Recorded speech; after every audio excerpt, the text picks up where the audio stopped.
दोस्तों, जैसा कि आप सभी को पता है, पिछले कुछ सालों में हिंदी माध्यम वालों का जो रिजल्ट है वो बहुत ही अच्छा नहीं आ रहा। ऐसा नहीं है सिलेक्शन नहीं हो रहा, लेकिन उनको नीचे वाली पोस्ट मिल रही है, नीचे वाली सर्विसेज उनको मिलती है। तो दोस्तों, इस वीडियो को बहुत ही ध्यान से देखना और आखिर तक देखना। अगर आप खुद से सेल्फ स्टडी कर रहे हैं, अगर आप हिंदी माध्यम से तैयारी कर रहे हैं, तो इस वीडियो में कुछ वेबसाइट्स का जिक्र भी मैं करने वाला हूं, तो एक भी चीज को स्किप मत करना। दोस्तों, मैं एक बात और क्लियर कर दूं, ये पूरी की पूरी वीडियो सृष्टि मैम द्वारा बनाई गई एक इंग्लिश वीडियो का हिंदी ट्रांसलेशन है। अगर आपकी इंग्लिश अच्छी है तो ओरिजिनल वीडियो का लिंक मैंने डिस्क्रिप्शन में डाल दिया है, उसको जाकर आप चेक कर सकते हैं। लेकिन आपको अगर समझने में दिक्कत हो रही है तो ये वीडियो अगर आपने पूरा देख लिया तो ये मानकर चलिए कि सृष्टि मैम वाला वीडियो आपने पूरा देख लिया। तो दोस्तों, मैं सिद्धांत शर्मा स्वागत करता हूं आपका अपने चैनल यूपीएससी पीसीएस इनसाइडर पर। वीडियो को शुरू करने से पहले मैं आपको एक बात और बता दूं, अगर आपने इस वीडियो का पार्ट 1 नहीं देखा तो उसको जरूर देख लें, क्योंकि हमने कुछ प्रश्नों को पहले ही कवर कर लिया है, जैसे कि शुरुआत कैसे करें, न्यूज़पेपर कौन सा पढ़ना है, नोट्स कैसे बनाने हैं और कौन सी किताबें, एनसीईआरटी से लेकर रेफरेंस बुक तक सारी चीज हम कवर कर चुके हैं। उस वीडियो का लिंक ऊपर आई बटन में, नीचे डिस्क्रिप्शन और कमेंट में आपको मिल जाएगा, उसको जरूर देख लेना। और साथ ही आपकी नॉलेज को चेक करने के लिए इस वीडियो के एंड में आपसे एक प्रश्न पूछा जाएगा, उसका आंसर आपको कमेंट बॉक्स में जरूर लिखना है। दोस्तों, ये पूरा वीडियो बहुत इंपॉर्टेंट होने वाला है। ऐसी ही वीडियो रोज पाने के लिए इस चैनल को सब्सक्राइब करके बेल आइकन दबाना बिल्कुल ना भूलें। चलिए अब शुरुआत करते हैं इस वीडियो की। तो पहला सवाल ये आता है कि हिंदी माध्यम वाले क्या पढ़ें, कैसे पढ़ें, क्या तैयारी करें और कैसे तैयारी करें कि उनका सिलेक्शन भी अच्छी पोस्ट पर हो सके। तो सृष्टि मैम बताते हैं कि हिंदी माध्यम वालों के साथ थोड़ी सी दिक्कत ये रहती है कि उनको अपने हिसाब का मटेरियल नहीं मिल पाता है। उनकी तैयारी के लिए जो इम्पोर्टेंट चीजें हैं वो आसानी से उनको नहीं मिल पाती है, तो उनके साथ ये थोड़ी सी समस्या रहती ही रहती है। लेकिन सृष्टि मैम एक बात को बिल्कुल साफ कहते हैं कि हिंदी माध्यम वाले ये बात दिमाग से निकाल दें कि यूपीएससी किसी भी एक मीडियम के साथ भेदभाव करता है। ऐसा बिल्कुल भी नहीं है। अगर आप अच्छा आंसर लिखते हैं, अच्छे से प्रेजेंटेशन करते हैं, अच्छे पॉइंट्स लिखते हैं, जो क्वेश्चन में पूछा गया है उसके हिसाब से ही आंसर लिखते हैं, तो आपको अच्छे नंबर जरूर मिलते हैं। और कुछ दिनों में इसी चैनल पर हम टॉपर्स की कॉपीज भी आपको दिखाएंगे, तो आप खुद समझेंगे कि हिंदी माध्यम वाले और इंग्लिश माध्यम वाले किस तरीके से अपने आंसर्स को प्रेजेंट करते हैं, कैसे लिखते हैं और क्या उनमें अंतर होता है। क्योंकि मेरे दोस्त, मीडियम हिंदी हो या इंग्लिश, नंबर सभी को मिलते हैं, माध्यम की कोई रुकावट नहीं हो सकती। हो सकता है हिंदी माध्यम से संबंधित पढ़ाई की चीजें ढूंढने में आपको थोड़ी तकलीफ आए, लेकिन अगर आप थोड़ा सा प्रयास अपनी तरफ से जारी रखते हैं, थोड़ा सा अपने एफर्ट्स को बढ़ा देंगे, तो आपको वो चीजें मिल जाएंगी। सृष्टि मैम कुछ वेबसाइट्स के जिक्र भी करते हैं। उसमें पहली वेबसाइट है www.drishtiias.com।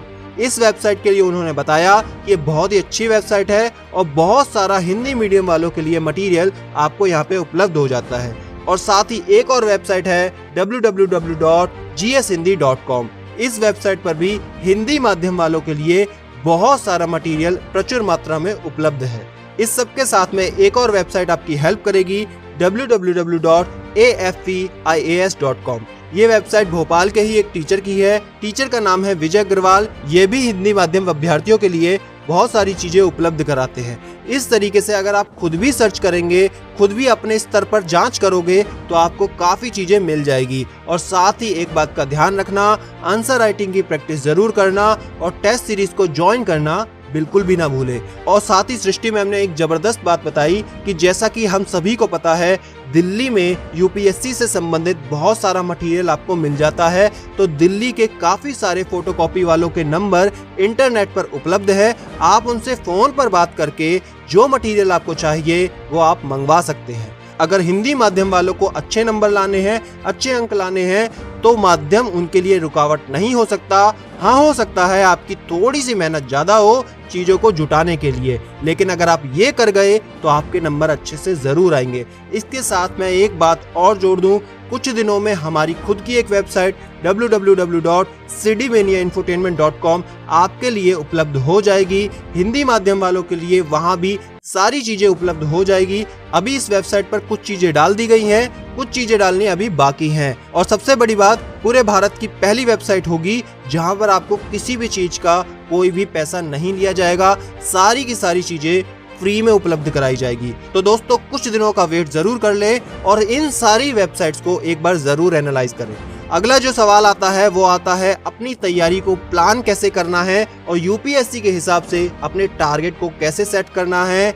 रोज का टारगेट, हफ्ते का टारगेट, महीने का टारगेट और साल का टारगेट। दोस्तों, ये सवाल बहुत जरूरी है, लेकिन इस सवाल को जानने से पहले मैं आपको एक छोटी सी जानकारी दे देता हूँ। अगर आपको कोई भी पर्सनली इंफॉर्मेशन जाननी है और वीडियोस की जानकारी सबसे पहले पानी है, रोज मोटिवेशन लेना है, तो इंस्टाग्राम और फेसबुक पर @CDManiaInfotainment को फॉलो आप कर सकते हैं और साथ ही साथ टेलीग्राम ग्रुप पर भी इसी नाम से आप जुड़ सकते हैं। और अगर आप ट्विटर पे हैं तो CDManiaInfot1 को जरूर फॉलो करें। दोस्तों, इसमें से किसी भी सोशल हैंडल पर अगर आपकी प्रॉब्लम है तो आप लिख कर भेज दें, आपको उसका जवाब मिल जाएगा। अब बात करते हैं हम अपने सवाल की। दोस्तों, सृष्टि मैम एक बात को बिल्कुल क्लियर कट कहती हैं कि प्लानिंग करना बहुत जरूरी है और साथ ही अपने टारगेट को सेट करना उससे भी ज्यादा जरूरी है। अब समस्या लेकिन ये पैदा होती है, कितने समय में हमको किस सब्जेक्ट को निपटाना है। तो सृष्टि मैम कहते हैं ये सिर्फ और सिर्फ निर्भर करता है आपके पास अपना पेपर देने के लिए कितना समय बचा हुआ है। उदाहरण के तौर पर अगर आप कॉलेज के पहले या दूसरे साल में हैं तो आपके पास पेपर देने के लिए 2 से 3 साल का वक्त आराम से बचता है। तो आप अपना महीने का प्लान कर सकते हैं, जैसे कि 2 महीने में मैं इतिहास की किताब को पूरा कर सकता हूं या अगले 2 महीने में मैं भूगोल की किताब को पूरा कर सकती हूं। लेकिन अगर आपको अपना पेपर अगले ही साल देना है तो आपके टारगेट बिल्कुल अलग हो जाएंगे। जैसे 1 महीने में मेरे को कितने टॉपिक कवर करने हैं या इस महीने में मुझे क्या करना है। तो दोस्तों, आपका हर दिन का टारगेट, हर हफ्ते का टारगेट, हर महीने का टारगेट पूरी तरह से डिपेंड करता है कि आपको पेपर कौन से साल में देना है और कब देना है। ये तो हुआ पहला पॉइंट। दूसरा पॉइंट ये है कि आपको अपने सभी टॉपिक्स को इस हिसाब से तैयार करना है, इस हिसाब से डिवाइड करना है कि उस एक पर्टिकुलर टॉपिक के लिए आप खुद कितना समय लेते हैं। सृष्टि मैम बताती हैं कि जैसे अगर मुझको पॉलिटी की एम लक्ष्मीकांत किताब पढ़नी है और उसमें पार्लियामेंट चैप्टर में 30 से 40 पेज हैं, तो सृष्टि मैम कहती हैं मुझे अपनी स्पीड और क्षमता का पूरी तरह से अंदाजा है कि 20 पेज को मैं 1 से 1.5 घंटे में खत्म कर सकती हूँ। तो मैं एक स्लॉट में वो 20 पेज खत्म करती थी और अगले 1 से 1.5 घंटे के लिए अगले 20 पेज बचा लेती थी। जब मैं फिर से पढ़ने बैठती थी तो उन 20 पेज को वहां कवर करती थी। तो दोस्त, आप कितने समय में कितने पेज पढ़ पाते हैं ये आप पर निर्भर करता है और साथ ही साथ वो चैप्टर आपको कितना समझ में आता है और कितना जल्दी समझ में आता है, इस बात पर भी ये निर्भर करता है। उदाहरण के तौर पर अगर किसी अभ्यर्थी को इतिहास पढ़ने में मजा आता है तो इतिहास पढ़ने में उसको ज्यादा समय नहीं लगेगा। हो सकता है किसी को इतिहास पढ़ने में बहुत मजा नहीं आता तो उसको समय ज्यादा लगेगा। तो ये पूरी तरह पर्सनली आप पर डिपेंड करता है। तो इसलिए आपको ये खुद ढूंढना पड़ेगा कि किस चीज को पढ़ने में आपको आनंद आता है, कितना जल्दी आप कर पाते हैं, कितने समय में आप पढ़ पाते हैं, कितना समय आपको किसी टॉपिक को कवर करने में लगता है, ये आपको खुद से ढूंढना पड़ेगा। उसी हिसाब से आपको अपना टाइम टेबल भी जरूर सेट करना है। सृष्टि मैम बताते हैं कि टाइम टेबल बनाना बहुत जरूरी है। सोने से 15 से 20 मिनट पहले आपको रोज का टाइम टेबल जरूर बनाना है। हर दिन एक ही तरह का टाइम टेबल नहीं हो सकता और रोज का टाइम टेबल आपको अपने हिसाब से बनाना है। उस टाइम टेबल में आप कवर करेंगे कि अगले दिन आपको कौन कौन से चैप्टर पढ़ने हैं, कौन कौन से टॉपिक आपको कवर करने हैं। इससे आपको कई फायदे होंगे। पहली बात, आपकी जो तैयारी है वो बिल्कुल सिस्टमेटिक होगी। दूसरी बात, चीजें कवर करने में बहुत आसानी हो जाएगी। तीसरी बात, अगले दिन 1 भी मिनट का टाइम आपका वेस्ट नहीं होने वाला। और टाइम टेबल की प्लानिंग में अपना रिवीजन का शेड्यूल भी आप बना सकते हैं कि आप अपना रिवीजन संडे टू संडे कर सकते हैं, आप अपना रिवीजन हफ्ते में 2 बार कर सकते हैं। ये भी उस प्लानिंग में शामिल होगा। और अगर आप आंसर राइटिंग की प्रैक्टिस शुरू कर चुके हैं तो हर रोज 1 या 2 आंसर राइटिंग की प्रैक्टिस में जरूर करूंगा, ये भी उसमें शामिल जरूर करना है।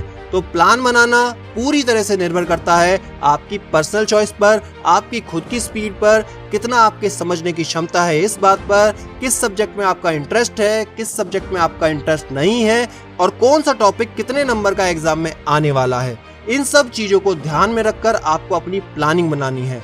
दोस्तों, सिस्टम से तैयारी करें और याद रखें, रख हौसला, वो मंजर भी आएगा, प्यासे के पास चलकर खुद समंदर भी आएगा। थक कर ना बैठ ए मंजिल के मुसाफिर, मंजिल भी मिलेगी और मिलने का मजा भी आएगा।